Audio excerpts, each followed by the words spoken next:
Hi everyone, and welcome to this Thorogood webcast on trade profitability analytics. My name is Ben White and I head up our consumer goods practice here in the UK. I'm joined today with my colleague Liz McCreesh, who heads up our advanced analytics practice. Both have a wealth of experience working with consumer good customers over 30 years jointly, and we will be sharing the benefit of some of that experience today. As mentioned, there is a chat panel for you to submit questions during the webinar, so please do so. If we have time at the end, we'll take some of those questions, or alternatively, you can email Liz or I, and our details are up on the screen now. So for those of you who are not familiar with Thorogood, we're a specialist business intelligence and analytics consultancy.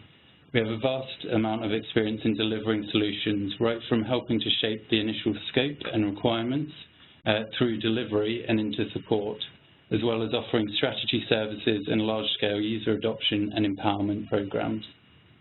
We work with organizations across a number of different sectors, but of most relevance today are consumer goods and pharmaceuticals. We maintain a focus on specific sectors as we understand the need to have a deep understanding of the businesses we work with. Applying our technical aptitude and knowledge of the tools to the business goals, we're able to deliver the right solution for the business, solutions that add value and are well adopted. So as you can see, we work with some of the leading names in the consumer goods space and have delivered applications to support business processes across pretty much every department and functional area in a typical consumer goods organization. Examples: S&OP, consumer intelligence, market size and share reporting, and trade promotion planning and effectiveness. The focus of today's webinar is on trade profitability. So that's all around understanding the margin that the manufacturer is making on its products and the value of those products to the retailer. Being able to analyze this information across a number of different business axes, such as product, category, channel, and customer, and across the income and cost drivers, can deliver powerful insights. Insights that will enable you to make more informed decisions, such as where to place your investment for greatest potential return, how to best optimize your product portfolio, how to set pricing levels, and which products to push in different channels. Having a true understanding of your value to your customers and potential threats and opportunities can help you to defend your position and spot growth potential with your customers to foster a mutually beneficial relationship. We will aim to show some of the benefits of an application such as this to a range of business functions in both strategic and operational decision making. While doing so, we'll be demonstrating some strong use cases for the application of advanced analytics, which show how you can get to better insights quicker that can change the way that your organization makes decisions. Demonstrations today will utilize Microsoft Cloud technology offering with the data stored in an Azure data warehouse, utilizing Azure machine learning and Power BI with our integration. So just to set a bit of context to the consumer goods market, which is becoming increasingly dynamic and competitive, here I've highlighted some of the stats over the last year from the UK grocery market, as that's where I'm based, and the channels through which the consumers are operating. I'm sure the situation will be different wherever you're listening in from, but I'm sure they'll be equally as dynamic. So here the top two discounters grew at a rate of 16 and 17% respectively, whilst the traditional leading retailers shrank during the same period. Around 49% of us have shopped online for groceries, and the rate of growth of the online shopping channel is forecast to increase by 13% next year. There's been a recent announcement in the UK that Amazon are due to enter the market, or initially in London anyway, so there could be an even greater shift in the online channel. Similarly, convenience stores are continuing to grow strongly at a rate of over 5% a year. So I think what this highlights really is that channels through which consumers are purchasing are changing pretty quickly, and each of them are eliciting different buying behaviours. The manufacturer must be able to respond to that and develop new channel strategies and work with their customers to ensure they are maximising the potential opportunity. That's not to say, however, there's not still strength in the traditional sort of mega retailers. As you can see, in the UK, 71% of the grocery market is still dominated by just 4 retailers. This puts obvious pressure on the manufacturer, pressure to sacrifice margin for the sake of guaranteed volume. And particularly across Europe, there's a formation of buying alliances amongst different retailers, which further shifts the power in the favour of the retailer. So as a result, manufacturers need to understand the value that they bring to the retailer, understand where there could be potential delist pressure, and work with the retailer to identify win-win situations. So the onus is really on the manufacturers to try and understand and react to this landscape, and one of the two ways in doing so will be through the effective use of the data that's at their disposal. So analysis of that data should allow you to address some of the key questions that the business community will need to answer. For example, which customers represent the greatest opportunity? Which products should I sell through which channels?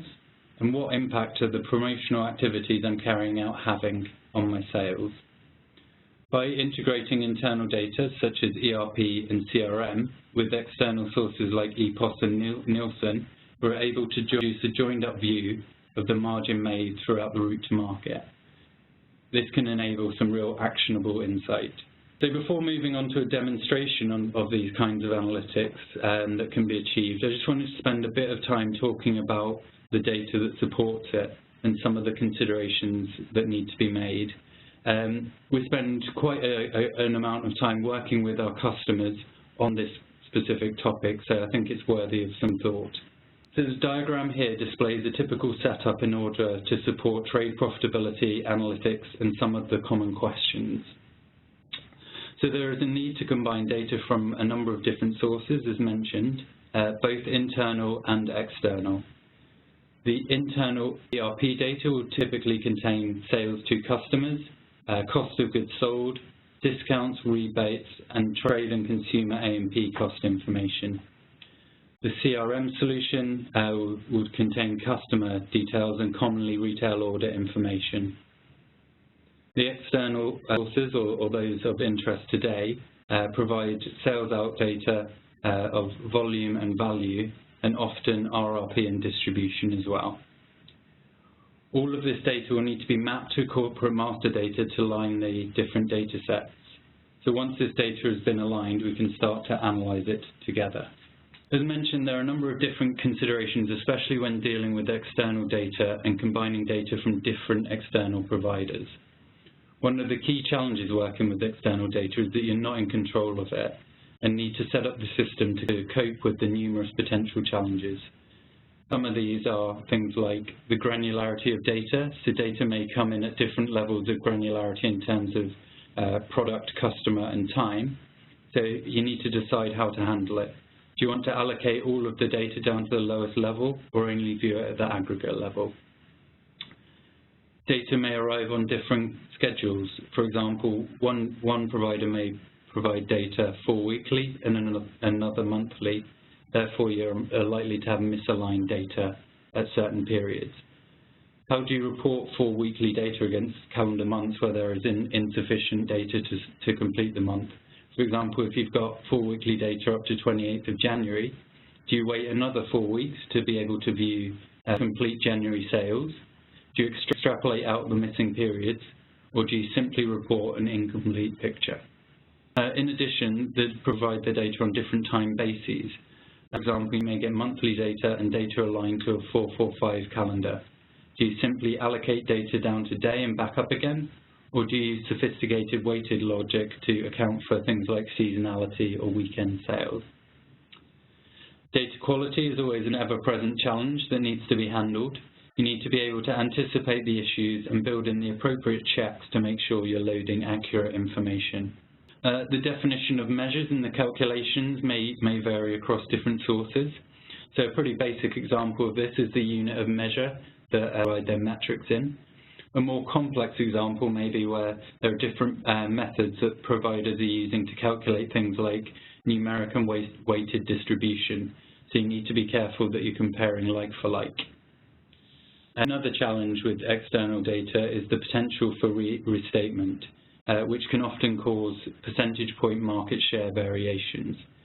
So do you simply reflect the most recent period of data provided in the file and potentially display a large variation in the current period?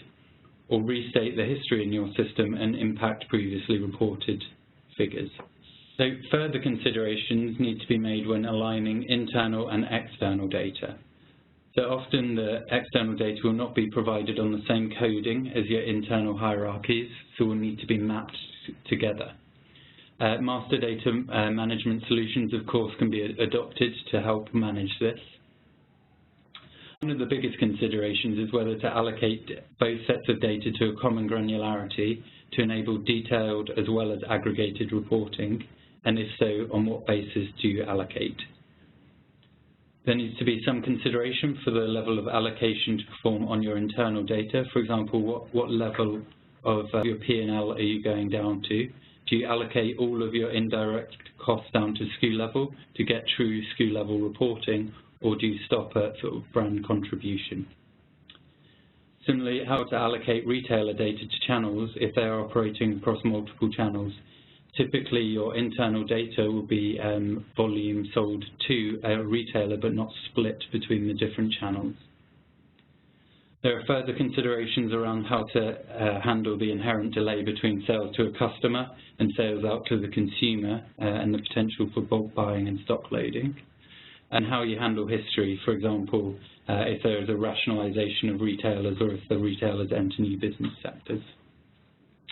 But once all of these things have been considered and tackled and the data is aligned, we can start to interrogate the data. I just quickly wanted to talk through the data model we'll be using to support the demonstrations today before we jump into them. The data set we're using is for a fictitious personal care company that deals with a number of retail partners, either directly or indirectly through distributors.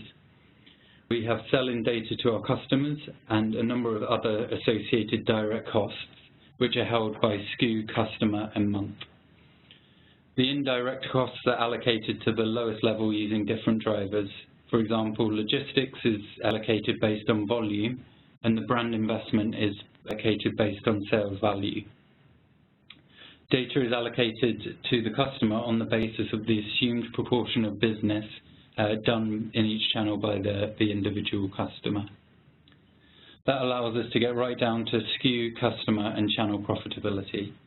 In addition, the sales out information is received at SKU, channel, and month level and allocated to customer on the basis of the rolling 3-month sell-in value. For the first demo, we'll be taking a look at a top-level management style dashboard, and for that I'll just be switching over to powerbi.com. So within Power BI, I'll click on my management dashboard and just open this out so I can see it more clearly. Okay. So in the top left-hand corner here, we have a top-level view of our profitability for the particular month, and then the margin made by the retailer. Just below that, we can see the absolute profit values and how that compares to last year. So the green bar being this year, the red line being previous year, both for the manufacturer and for the retailer. We can see the retailers based on profit and how that compares versus last year, and the development of our brands from our profitability perspective, which is the growth on the x-axis, and the retailer's margin perspective growth, which is on the y-axis. And the waterfall in the top right shows a breakdown of our internal margin, so from the GSV less the various costs of doing business to give us the gross profit at the end. So I can start to interact with this dashboard to get additional insight. For example, if I click on discounter, you can see how all of the values change. So I can see here that the margin that we're making in comparison to the retailer is much more in balance than compared to the market as a whole. The discounter is taking a fairly low margin, but would typically focus on high sales volume. Our profit percentage is higher than average as trade spend and other costs of goods are lower. However, the product portfolio is different from other channels and is likely to be lower value bands. So this is something an analyst can delve deeper into. If I click on a specific customer, for example, Williams, Again, I can see how that looks for the specific customer within the channel and use that to start to compare and benchmark them against the others. If I now switch to pharmacy and chemist, we can see that the brand development and spend on promotional activity is vastly different from that of the discounter. So there is a clear need for different approaches to maximise the opportunity in each channel. The product mix will be different, the pricing levels will be different, and the promotional activity will be different.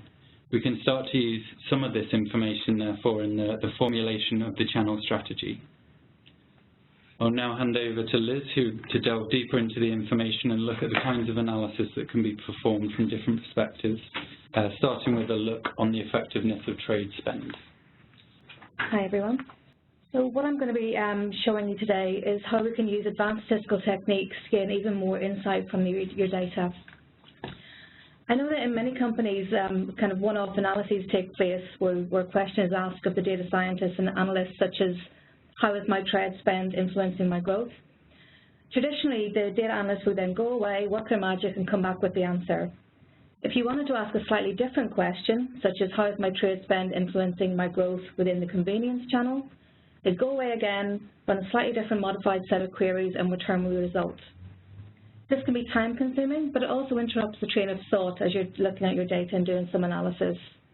What we're currently seeing is a demand to have this analytics capability placed into the hands of managers and business analysts without the need for them to get embroiled in learning a statistical modelling language. And what I aim to demonstrate today is just how easily this can be achieved with the Microsoft toolset. The first thing we're going to look at is some correlations.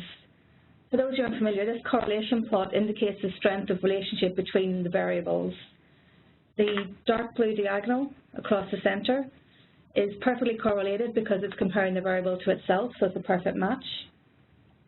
And the dark red is showing where we've got a very strong negative relationship. Here we're seeing a lot of the dark red because our spend variables are held in the system as a negative value, and that's why you're seeing that coming through as a negative influence. If I look at the plot, I'm just going to deselect that, and I can look at my plot across all of my channels. Here we've got nothing selected on our channel filter. We've got everything available to us. So we can see that within our business building spend, the price seems to be having the most impact on our volume growth and our profit growth. Again, as I said, if you want to ask a slightly different question and check is that the same across all channels, what I can do is I can use my filter. So I can filter down to hypermarkets, and what it'll do is it'll go away and it'll run some OR statistical code, apply that filter, and now we can see that the business building product is actually coming through and showing a stronger influence for hypermarkets than it is showing across the board. And again, I can choose a different channel. So for the small supermarkets, again, we're also seeing that business building product is having an influence, but promo has started to come in. So we can see how our different spend is having different impacts across our channels. What's hidden underneath the hood here is actually some statistical code written in OR. So we can get our analyst or our statistical bodies to come along, write this piece of code once, it gets included in our report. I never have to look at it again, but it's in there driving all of that analytics capabilities behind the scenes. The next kind of statistical technique I'm going to talk about is clustering. And what clustering does, it gives you a way of segmenting similar groups, and it's not just limited to one dimension or measure, such as looking at growth, but instead it uses a combination of kind of subsets of information. So you may find out you've got a group of products which have got high growth and high margin, but particularly in smaller stores. So it's combining those pieces of information together that gives you that extra visibility. An example of where this technique comes into its own is where you're considering which products to delist or promote. A fairly standard way to start looking at this within the business is to do a simple scatter plot, where we've got gross margin on one axis and growth on the other. And if we focus in on a particular brand, we can see that we've got the data and it's all across my scatter plot. Your gut reaction might be to eyeball the data and say, well, anything that's got a low gross margin and a negative turnover are the ones that we should automatically delist. But that may just be giving too narrow a piece of the picture. There may be reasons why those items are down there. And by using the clustering techniques, you're not just looking at the two measures in isolation, you can look at whatever the driving factors are within your business and combine those together to actually get you a fuller picture of which products are actually behaving similarly. Within our process here for this application, we run a clustering algorithm in our part of our monthly process, and we do that using something called Azure Machine Learning. For those who are interested, and for those who aren't too scared by looking at that, it's a cloud-based offering that allows you to run statistical packages, run your data through. So we collect our data, we do some clustering, we train our model, we assign it, and then we write the data back to an Azure SQL database. There are many other statistical capabilities within Azure Machine Learning, but we can cover them off at a later date. I just wanted to show you what that looks like. So what we've done with our data then is we run it through our Azure Machine Learning, and we've identified a certain number of clusters. So here we've identified 4 clusters. We used a number of metrics to deliver this. So I'll only put a couple up here on the screen. But hopefully you can see, so for something like cluster 3, we're saying that the gross margin is pretty much around 25%. It's got a fairly low volume growth, and it tends to have a negative growth in turnover. So there'll be other factors in there as well, but that's one way of identifying those products as being similar behaving, and then we can go and do further analysis on them to determine whether there's something we should be actually considering to delist, or whether we should actually want to promote them, and what activities we need to do with our spend to help that. As an aside with our machine learning, because it's cloud-based, one of the other advantages of this application is using cloud technologies. And what we're doing this is, normally what you do is for your data loading, which is a monthly process that takes place over 1 to 2 days, you'd have a server sitting there all month long waiting to do that one job at the end of the month. What having the software as a service or a platform as a service enables you to do is to actually schedule turning on the machine to do your data processing for the 1 or 2 days it's required, run your Azure ML algorithms to add in your statistical information, and then once that job is done, it actually can be turned off and waits to turn on again at the next time the data is loaded in the following month. And what this does, it actually gives you a very cost-effective way to manage your data flows and data processes, as you only pay for the time that the machine is in use. And we find that to be quite a cost-effective way to handle your data processing needs. The next item I was going to show you is a retailer dashboard that I've created. And the idea behind this is that it's something that I've created specifically to go into and share with customers when I go to meet them. So it's a tailored view just for them with just their information. Continuing on from Ben, we're interested in our customer who's Williams. And what I have here is a very high-level view of their spend with us. First thing to point out is I know what the retailer margin Williams is having from our products, and I know what our average is, so I'd be happy to inform him he's actually doing better than the majority of our customers, and he's earning a decent margin from our products. But when I look at my waterfall chart that shows my split year on year by category or by sector, first thing that kind of pops out is we've got a negative here for face wash. So my first question would be, is that face wash across all of my channels, or is it something specific?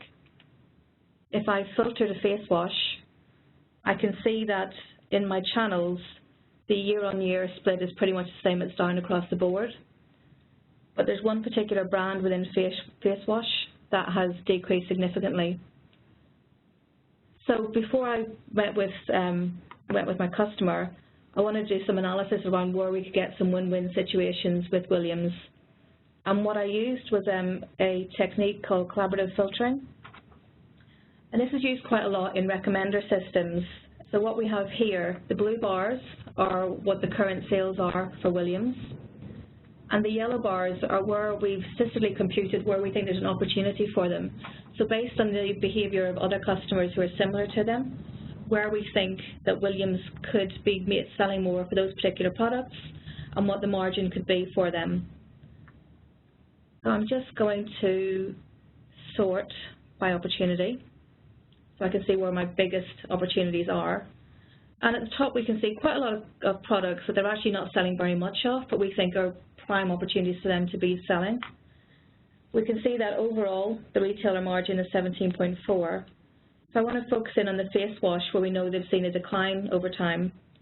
The average retailer margin for that is actually slightly higher. And if I look at these products where we're seeing the biggest opportunity, we're seeing quite a healthy margin there of 18%.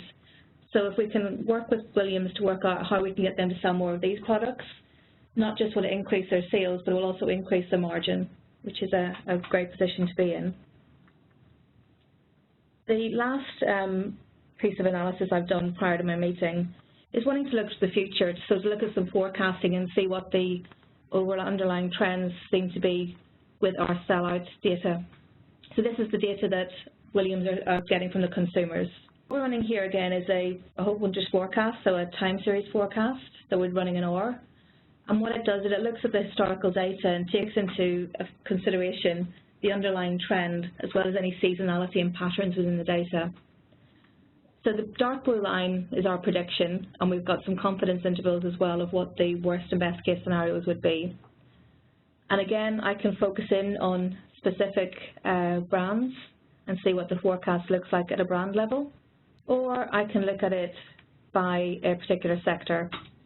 So it's fully interactive, and I can see what the impact is looking like over time and which ones I want to focus in on.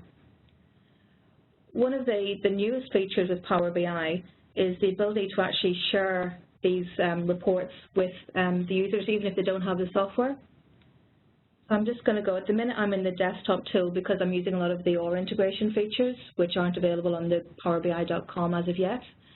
But I'm going to just switch into powerbi.com, where I've uploaded a version of my retailer report.